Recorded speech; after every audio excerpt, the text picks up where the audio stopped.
All right, Alexander, let's talk about the SCO meeting that D'accord, Alexander. in Parlons de la Kazakhstan. réunion de l'OCS qui s'est terminée au Kazakhstan. Is a full member. La Biélorussie est maintenant membre à part entière.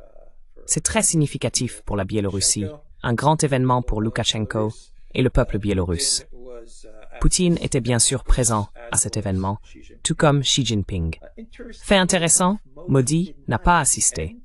Je crois que Jai Shankar, le ministre des Affaires étrangères, était présent à l'événement. Y voyez-vous une signification? Quelles sont vos pensées sur l'OCS? Ensuite, nous pourrons peut-être discuter de ce que Poutine a dit aux médias sur divers sujets, notamment le projet Ukraine et la possibilité d'un cessez-le-feu. Donc, l'OCS.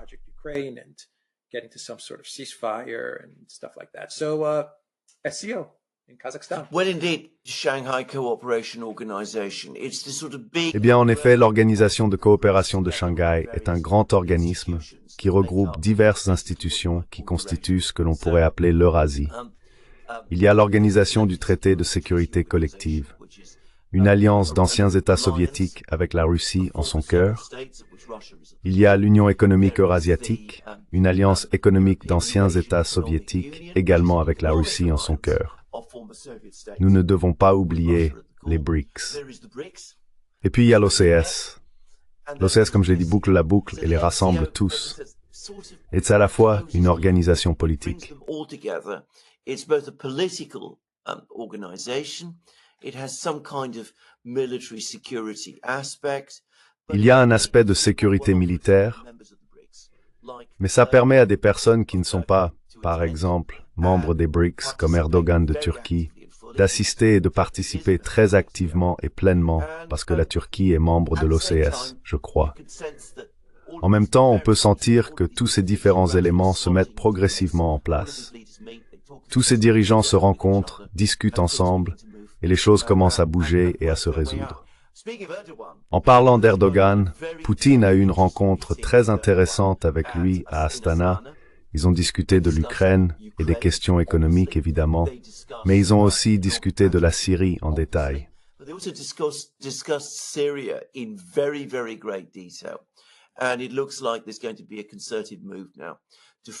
Et il semble qu'il y ait maintenant un mouvement concerté pour enfin créer une sorte d'accord de paix en Syrie, ce qui signifiera que les Américains seront finalement et complètement expulsés de Syrie. Erdogan semble certainement vouloir que cela se produise.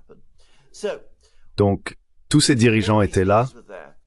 Le dirigeant que j'ai trouvé de loin le plus intéressant, qui a eu le plus de réunions et semblait être impliqué dans les discussions les plus détaillées, était Poutine.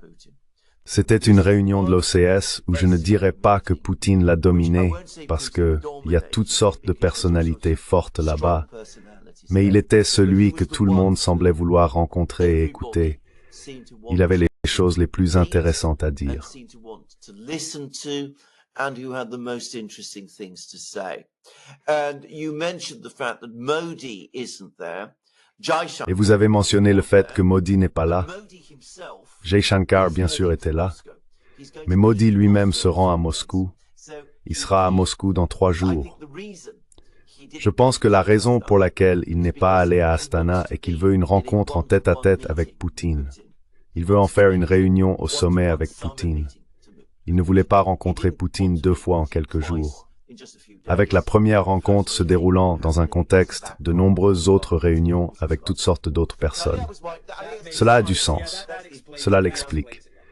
Donc, Poutine est maintenant, comme je l'ai dit, la figure politique la plus intéressante dans les affaires mondiales. Il avait beaucoup de choses à dire. Et rappelez-vous, la Russie préside également les BRICS maintenant. Russia also chairs the BRICS now. What he is doing is he is developing. Ce qu'il fait, c'est développer l'ensemble du tableau de la formation de l'Eurasie. Il parle de la nécessité de créer un nouveau système financier mondial, un nouveau système commercial. Il a beaucoup parlé de sécurité. Rappelez-vous, l'OCS est une organisation de sécurité. Il parle essentiellement d'un système de sécurité eurasien pour remplacer les systèmes de sécurité purement européens qui ont existé en Eurasie occidentale. De nombreux Russes estiment que la Russie a été trop impliquée dans ces systèmes européens par le passé. C'était la partie la plus intéressante. La personne qui élabore maintenant cette vision est Xi Jinping, qui la partage clairement. Vous pouvez le voir dans ses commentaires. Mais c'est Poutine qui agit de plus en plus comme l'homme de devant.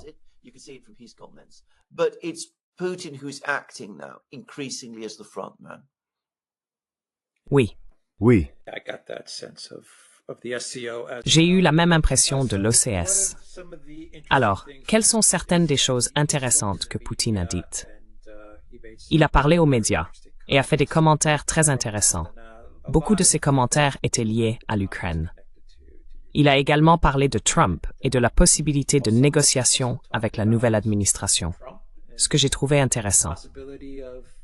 Quelles ont été vos impressions sur ce que Poutine a dit aux médias?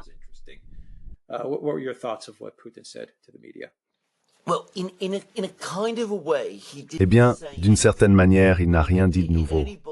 Quiconque se souvient de son discours d'il y a 3 semaines au Conseil du ministère des Affaires étrangères trouvera qu'il répète essentiellement les mêmes points.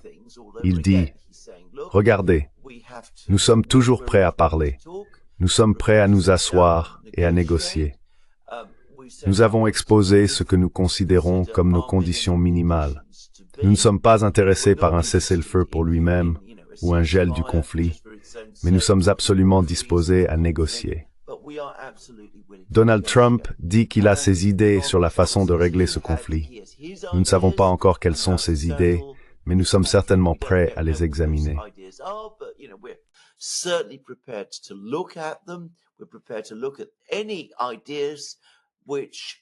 Nous sommes prêts à examiner toutes les idées faites de bonne foi.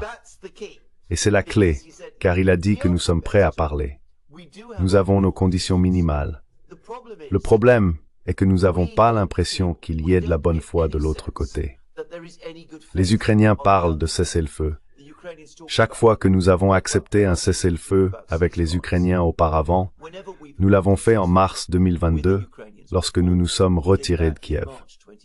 Nous l'avons fait en 2014 avant Minsk I. Nous l'avons fait à nouveau avec l'Ukraine en 2015, avec Minsk II. Chaque fois que ça se produit, les Ukrainiens reviennent dessus. L'Occident en profite.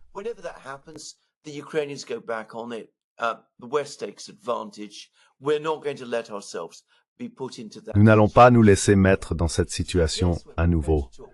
Donc, oui, nous sommes prêts à parler, nous sommes prêts à négocier, nous sommes prêts à écouter ce que les gens ont à dire. Nous avons exposé nos points de vue, qui nous insistons doivent être pris en compte. Nous avons clairement indiqué que pour nous, les questions de sécurité sont primordiales. Nous sommes prêts à négocier à tout moment. Mais à moins que les Ukrainiens ne retirent toutes leurs troupes des 4 régions, il n'y aura pas de cessez-le-feu, même pendant les négociations.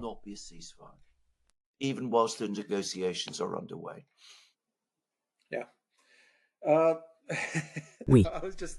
Je pensais juste à comment David Cameron, quand il a reçu l'appel canular de Vovan et Lexus, a dit que l'Ukraine se battait pour le Kazakhstan et que la Russie, une fois qu'elle en aurait fini avec l'Ukraine, viserait le Kazakhstan.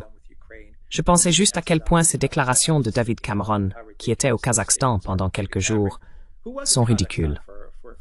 Maintenant, le Kazakhstan accueille l'OCS. Je ne comprends pas comment ces dirigeants de l'Occident collectif peuvent être si incompétents et dire des choses aussi stupides. Quoi qu'il en soit, à quel point cela est-il important pour la Biélorussie aussi? C'est énorme. C'était juste une pensée qui me traversait l'esprit pendant que vous décriviez l'OCS accueilli au Kazakhstan. Je pense juste à la déconnexion que l'Occident collectif a avec toutes ces organisations qui construisent ce monde multipolaire. Il y a une telle déconnexion. On dirait que nous vivons sur 2 planètes différentes.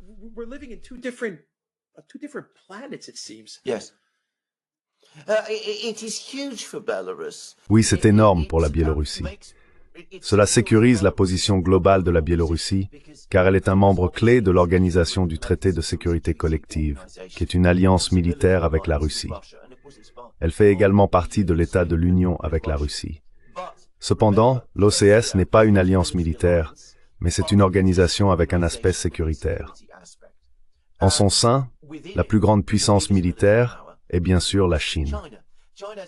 La Chine a une relation très forte avec la Biélorussie. Maintenant, parce que la Biélorussie est membre de l'OCS, la Chine se rapproche d'une situation où elle agit également comme garant de la sécurité de la Biélorussie. Donc c'est un événement énorme. So this is an enormous event, and given that the SCO, as I said, is the anti-chamber. Et étant donné que l'OCS, comme je l'ai dit, est l'antichambre pour entrer dans toutes sortes d'autres choses, éventuellement, je soupçonne que la Biélorussie voudra devenir membre des BRICS. Nous pouvons voir un autre grand pas être fait dans cette direction. C'est donc un événement énorme. Cela signifie que toute la stratégie suivie par l'Occident depuis 2019, lorsque des manifestations ont eu lieu en Biélorussie, a complètement échoué. La Biélorussie s'intègre avec la Russie et la Chine. Elle devient partie intégrante de l'Eurasie.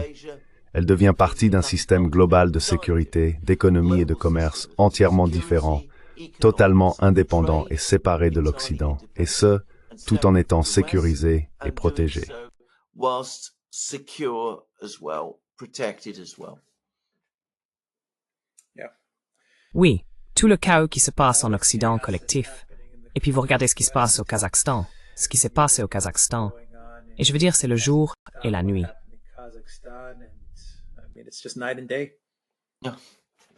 Absolument. D'accord. Nous allons terminer la vidéo ici. TheDuranLocals.com. Nous sommes sur Rumble, Odyssey, BitChute, Telegram, Rockfin et Twitter. Et rendez-vous dans la boutique Duran pour acheter des articles en édition limitée. Le lien est dans la boîte de description ci-dessous.